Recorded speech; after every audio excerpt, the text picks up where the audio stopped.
E aí pessoal, tudo bem? Meu nome é Thiago, eu sou professor da disciplina de Higiene e Profilaxia e sejam todos bem-vindos, a esse segundo semestre. E já dando início à nossa disciplina, a gente vai começar falando da diferença de higiene e profilaxia, para a gente entender do que se trata a disciplina. Então vamos lá.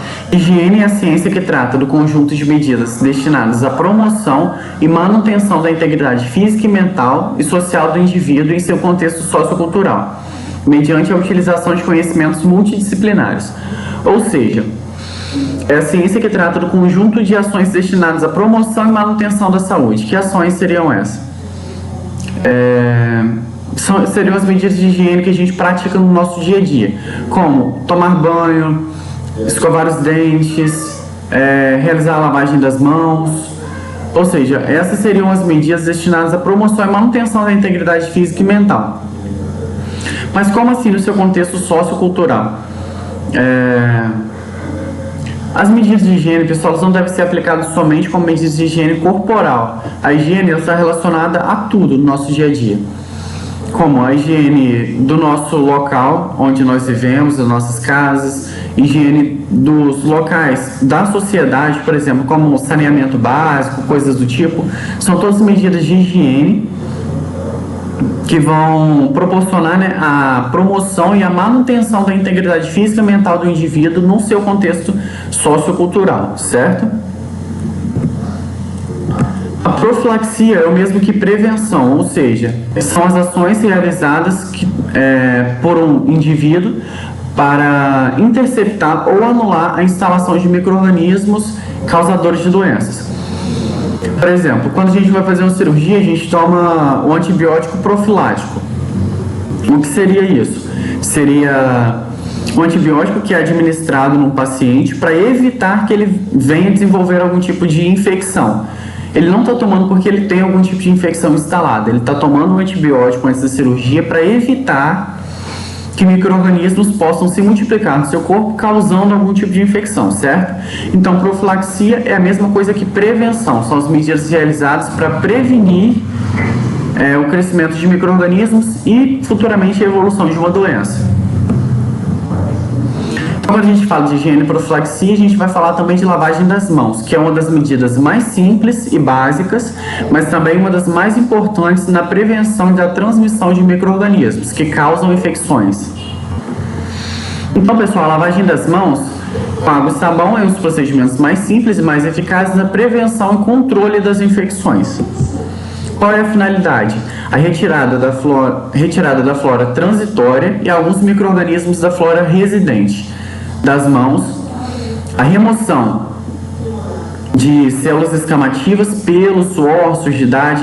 Ou seja, a lavagem das mãos, pessoal, não tem como única finalidade retirar a sujidade das mãos, mas também retirar micro-organismos residentes e transitórios, células descamativas, pelo, suor. Então, tem uma finalidade muito maior do que a gente imagina inicialmente.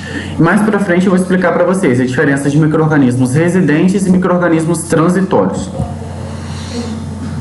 Vamos lá. Quando a gente fala de lavagem das mãos, a gente fala também de antisepsia, ou seja, é a limpeza ou desinfecção realizada nas mãos ou em qualquer parte do corpo. Ou seja, quando eu vou puncionar um paciente, vou pegar uma veia desse paciente para administrar alguma medicação endovenosa. A gente passa o algodãozinho molhado com álcool na pele do paciente, no local que vai ser puncionado. Eu estou realizando a antisepsia, que é a limpeza ou desinfecção realizada na pele, no tecido, certo? E a asepsia é a limpeza ou desinfecção realizada em superfícies. Por exemplo, um paciente deitou em uma maca durante o processo de internação, ele teve alta. Após a alta dele, a gente vai realizar a limpeza, a desinfecção dessa maca onde ele estava. Ou seja, eu estou realizando a asepsia da maca, certo? Então, a asepsia é a limpeza de equipamentos de forma geral e a antisepsia é a limpeza realizada na pele, certo, pessoal? Só cuidado para não confundir o nome, porque a finalidade é muito parecida, só que o local onde é realizado é diferente, tudo bem? Beleza, eu falei para vocês que a gente tem que lavar as mãos, que é uma medida simples e muito eficaz no controle de infecções. Mas quando devemos lavar as mãos? Então a gente vai ter 5 momentos que estão ilustrados aqui nessa imagem que eu estou mostrando para vocês. Que é antes de tocar o paciente, antes de realizar um procedimento limpo ou asséptico, por exemplo, antes de realizar um curativo, antes de puncionar uma veia, após o risco de exposição a fluidos corporais, ou seja, quando eu vou realizar um curativo, eu estou mexendo em uma lesão, eu tenho risco de ser contaminado por algum tipo de secreção, por sangue, ou seja, obrigatoriamente eu tenho que lavar as minhas mãos após o término do procedimento, mesmo que eu esteja utilizando luvas, certo, pessoal? Então, o uso de luvas não substitui a lavagem das mãos em hipótese alguma.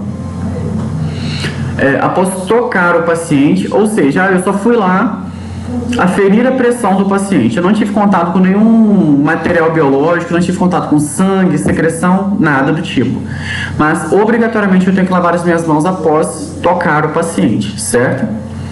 Eu vou explicar para vocês por quê. No próximo slide.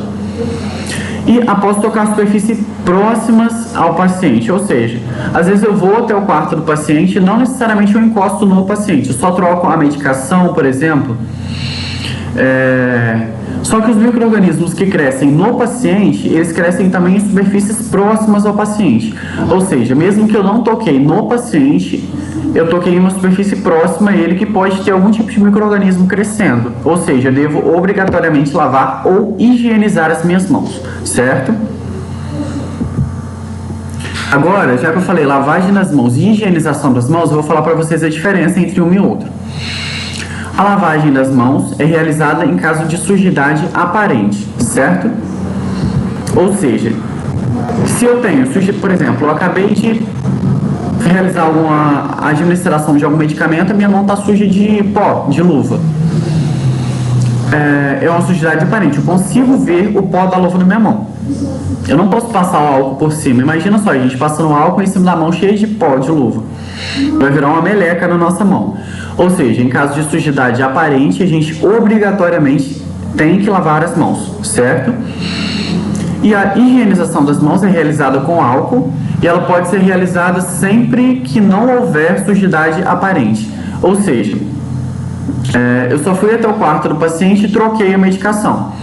Eu falei que vocês têm que lavar ou higienizar as mãos porque o micro-organismo que cresce no paciente pode crescer em superfícies próximas a ele. Só que como eu só troquei o soro, por exemplo, e saí, a minha mão não está suja, aparentemente. Então eu posso higienizar as minhas mãos, certo? Lembrando que sempre que eu lavar ou higienizar as mãos, eu tenho que obedecer a mesma ordem realizada, certo? Que é essa ordem aqui que eu estou ilustrando na imagem para vocês. Eu sempre tenho que obedecer todos esses passos, independente de estar lavando as mãos com água e sabão ou higienizando a minha mão com álcool 70, certo?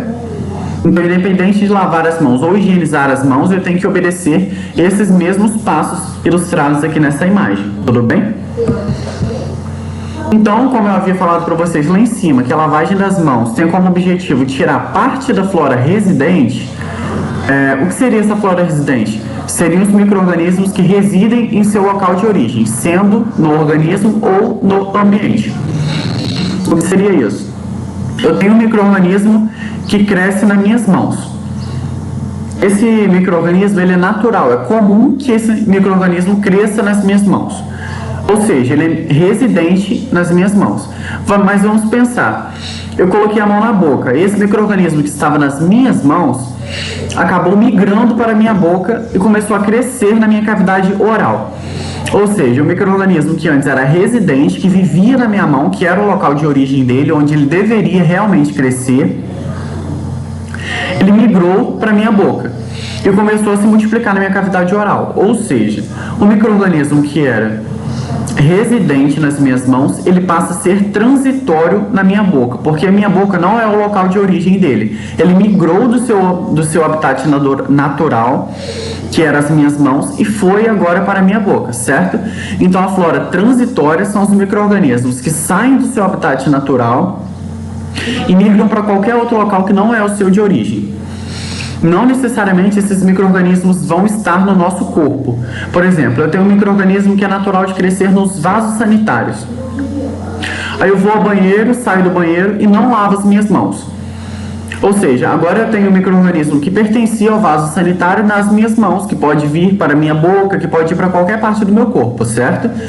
Ou seja, esse micro-organismo era residente do vaso sanitário, ele deveria realmente crescer lá, mas a partir do momento que eu fui ao banheiro e não lavei as minhas mãos, eu acabei trazendo esse micro-organismo do vaso sanitário para o meu organismo, para qualquer parte do meu corpo, certo? Então o micro-organismo ele deixa de ser residente porque ele saiu do seu habitat natural e migrou para outro local que não era o seu de origem, certo, pessoal? E lá atrás eu falei para vocês que sempre após tocar o paciente é obrigatório a lavagem ou higienização das mãos. Por quê? Para evitar a infecção cruzada, que é um termo utilizado para se referir-se sobre a transferência de micro-organismos de uma pessoa ou objeto para outra pessoa, resultando necessariamente em uma infecção. Exemplo, eu fui até um paciente, encostei nele, aferi a pressão desse paciente. Fui ao paciente e não lavei as minhas mãos. Passei para o paciente do mesmo quarto que estava ao lado e aferi a pressão dele. Ou seja, o primeiro paciente ele pode ter algum tipo de micro-organismo que cresce no seu corpo que pode causar algum tipo de infecção. E o fato de não lavar as mãos e não higienizar o equipamento que eu estou utilizando pode levar o micro-organismo de um paciente ao outro ou do próprio paciente para o nosso corpo. E isso seria o processo chamado de infecção cruzada, que é o fato de levar o micro-organismo de um local ao outro, certo? Eu estou tirando o micro-organismo, eu estou levando o micro-organismo de um paciente para o outro paciente, o que pode causar algum tipo de infecção, causar danos ao paciente, certo, pessoal? Por hoje é somente isso, só para a gente iniciar a nossa disciplina, né, dar introdução à nossa disciplina. Na próxima aula a gente vai estar falando um pouquinho para vocês sobre as infecções hospitalares, sobre a forma de ação das infecções hospitalares, como que acomete os pacientes, por que uns pacientes são mais acometidos do que outros, certo? Então eu espero que tenha ficado entendido. Se vocês tiverem dúvida, vocês podem me mandar mensagem, eu estou à disposição para esclarecer qualquer dúvida, tá bom? Então até a próxima aula e fique com Deus.